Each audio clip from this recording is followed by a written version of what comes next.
क्या आप यकीन कर सकते हैं कि 2026 में दुनिया की एकमात्र सुपर पावर अमेरिका एक ऐसे देश से हार जाएगी जिस पर वो पिछले 40 साल से पाबंदियां लगा रहा है। ये मैं नहीं, प्रोफेसर जियांग का कहना है, जिसकी अभी तक ट्रम्प के ऊपर 2 प्रेडिक्शंस तो सच हो चुकी है और अब तीसरी का इंतजार है। ये कोई मामूली कॉन्स्पिरेसी थियरी नहीं, बल्कि गेम थियरी के एक्सपर्ट प्रोफेसर जियांग की वो डरावनी प्रेडिक्शन है जो अब तेजी से सच बनती जा रही है। अगर ये प्रेडिक्शन सच हुई तो आपके बैंक अकाउंट में पड़ा पैसा कागज बन के रह जाएगा और दुनिया के सिस्टम हमेशा के लिए बदल सकते। इस वीडियो में हम उस सीक्रेट स्क्रिप्ट को बेनकाब करेंगे जो मेन स्ट्रीम मीडिया आपसे छुपा रहा है। हम देखेंगे कि कैसे ईरान के $50,000 के सस्ते ड्रोन्स अमेरिका के $1 ट्रिलियन के गुरूर को मिट्टी में मिला रहे हैं। एक्सप्लोर फ्रेम्स की वीडियो में आपका स्वागत है। प्रोफेसर जियांग की पहली प्रेडिक्शन ये थी कि डोनाल्ड ट्रंप दोबारा इलेक्शन जीत जाएंगे, जो सच साबित हुई। दूसरी ये कि ट्रंप के पावर में आते ही अमेरिका और ईरान के बीच एक भयानक जंग शुरू हो जाएगी और वो भी सच हो गई। लेकिन उनकी तीसरी प्रेडिक्शन, जिसने सबके होश उड़ा दिए, ये थी कि दुनिया की सबसे बड़ी सुपर पावर अमेरिका बुरी तरह हार जाएगा। और ये सिर्फ प्रेडिक्शन नहीं है, बल्कि इसके पीछे कई लॉजिकल आर्गुमेंट्स भी है।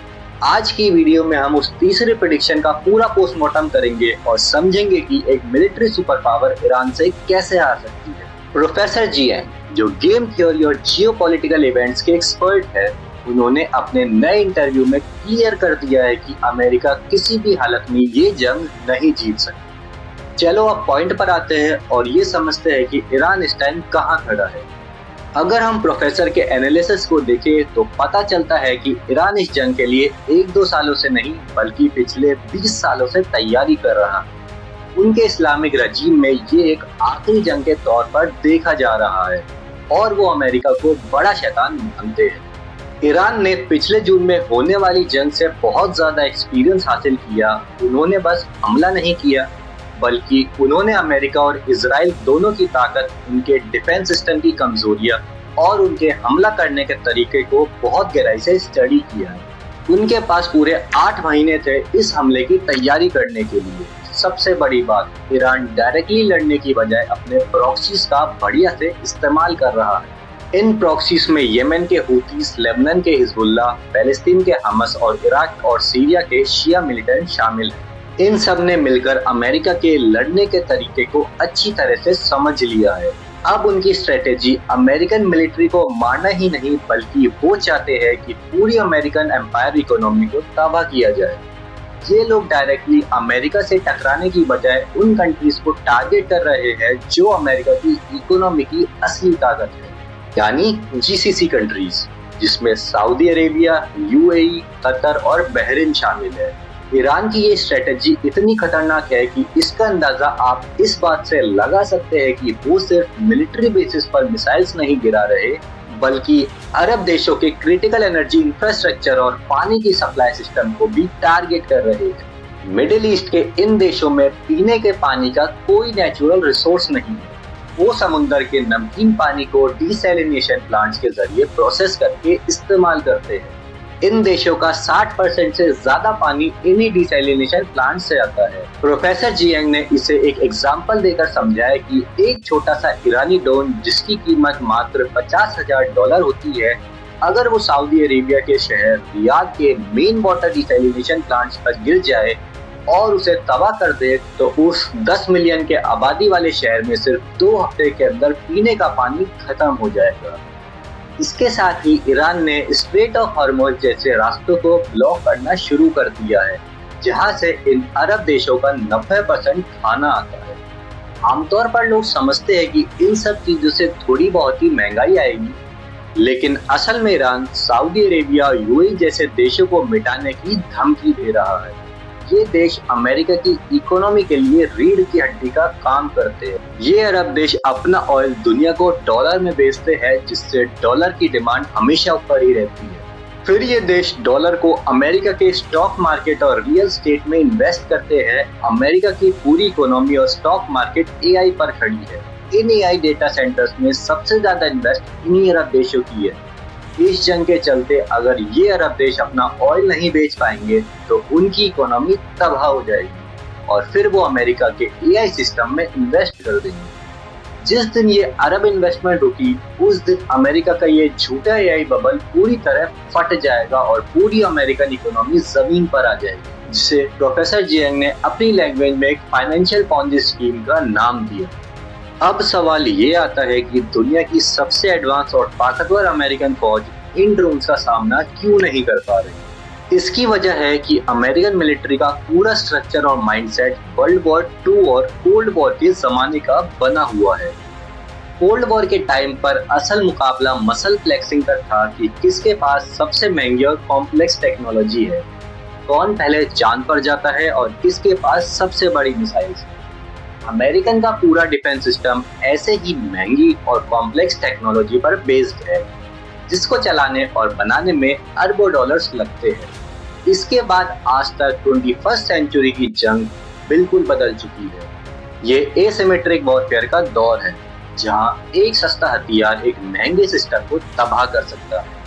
हाल ही में इजराइल में आने वाली एक वीडियो ने पूरी दुनिया का डिफेंस सिस्टम को हैरान कर दिया, जहां ईरान का एक सिंपल सा बैलिस्टिक मिसाइल जमीन की तरफ आ रहा था और उसको हवा में ही रोकने के लिए अमेरिकन और इजराइल ने 11 अलग अलग इंटरसेप्टर मिसाइल्स फायर की, मगर फिर भी वो उसे रोक नहीं सके। दूसरी तरफ ईरानी शहीद ड्रोन्स पूरी तरह से ईरान और रशिया में बने हैं, यानी इनकी सप्लाई लाइन पर उन्हें किसी दूसरे देश पर डिपेंड नहीं करना होता। शहीद 136 ड्रोन, जिसे गेरन 2 भी कहा जाता है, अपनी सिंप्लिसिटी और लो कॉस्ट की वजह से मॉडर्न वॉरफेयर में एक गेम चेंजर साबित हुआ है। इन स्ट्रोक्स में 2 स्ट्रोक पिस्टन इंजन है जो 185 किलोमीटर की स्पीड से 2000 किलोमीटर की दूरी सिर्फ 100 लीटर फ्यूल में तय कर सकता है। इसको चलाना भी ज्यादा मुश्किल नहीं है, सिर्फ जीपीएस कोऑर्डिनेट्स डाल के इसे रवाना कर दिया जाता है। और ये बहुत ही लो फ्लाई करते हैं, जिसके 2 फायदे हैं। एक तो ये जहाँ से गुजरता है वहाँ खौफ फैलाता हुआ जाता है, और लो फ्लाइंग की वजह से इसको इंटरसेप्ट करना भी मुश्किल है। सिर्फ 8 फुट चौड़ा ड्रोन 40 किलो एक्सप्लोजिव लेकर जा सकता है। यूएस डिफेंस मिनिस्टर और जॉइंट चीफ स्टाफ ने सीएनएन को बताया कि ईरानी ड्रोन बहुत ज्यादा मुश्किल पैदा कर रहे हैं और इन्हें बैलिस्टिक मिसाइल्स के मुकाबले में रोकना ज्यादा मुश्किल है। ये एक बहुत बड़ा फाइनेंशियल डिजास्टर है। एक तरफ ईरान का सस्ता सा ड्रोन या मिसाइल सिर्फ कुछ हजार डॉलर्स का है, जबकि उसको रोकने के लिए अमेरिका जो एक इंटरसेप्टर मिसाइल चलाता है उसकी कीमत कई मिलियन डॉलर्स है। जब आप $50,000 के ड्रोन को मारने के लिए $2 मिलियन का मिसाइल चलाएंगे तो आप ये जंग लंबे टाइम तक अफोर्ड नहीं कर सकते। अब अमेरिका के पास इन मिसाइल्स का स्टॉक खत्म हो रहा है और उन्होंने अपने एशिया वाले मिलिट्री रिजर्व्स को भी इस्तेमाल करना पड़ रहा है, जो उन्होंने चाइना के डर से बचा के रखे थे। ये अमेरिका के उस गुरूर को तोड़ने की निशानी है जिसने 20 साल से पूरी दुनिया पर हुकूमत कायम की हुई है। अगर ये सिलसिला ऐसे ही चलता रहा तो ना ही सिर्फ पेट्रो डॉलर तबाह हो जाएगा, बल्कि दुनिया तेजी से एक मल्टीपोलर वर्ल्ड की तरफ चल पड़ेगी, जहां अमेरिका का दुनिया पर इन्फ्लुएंस दफन होकर रह जाएगा। इन सब के अलावा अमेरिका और इजराइल सिर्फ हवा से हमले कर रहे हैं, लेकिन तारीख गवाह है कि आज तक दुनिया का कोई भी देश सिर्फ हवाई हमलों से जीत नहीं सका।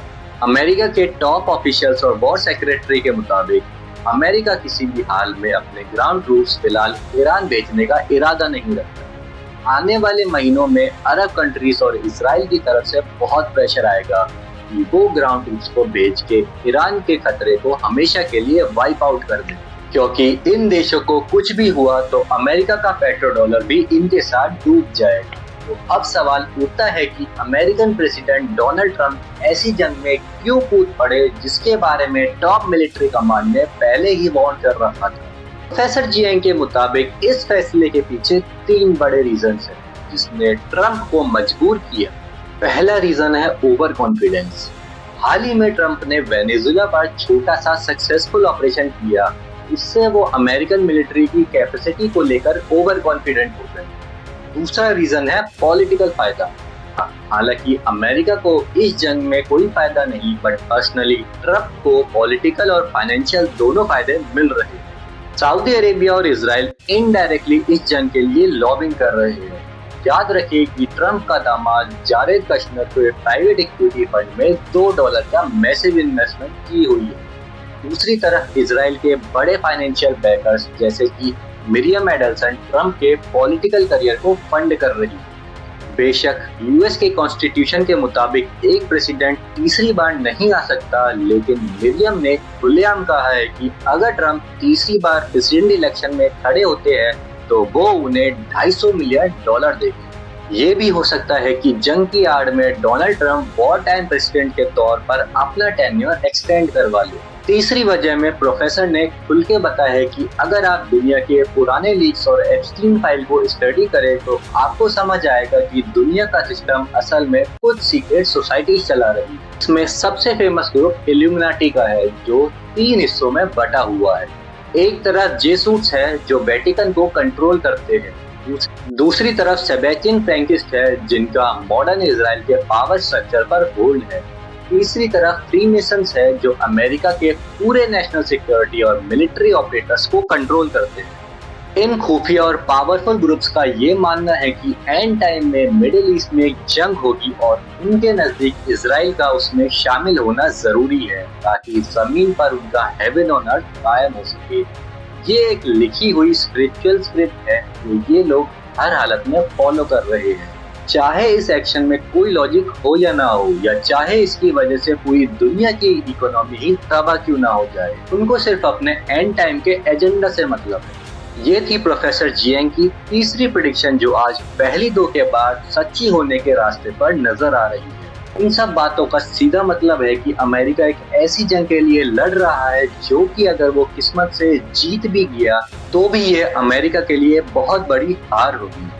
जिस तरह इराक, लीबिया, सीरिया और अफगानिस्तान में हुआ, ईरान पर हमला करना भी अपने पाव पर कुल्हाड़ी मारने जैसा है। इस बारे में आपकी क्या राय है मुझे कमेंट सेक्शन में जरूर बताना। उम्मीद है ये वीडियो भी आप खूब लाइक और खूब शेयर करेंगे। मिलते हैं अगली वीडियो में।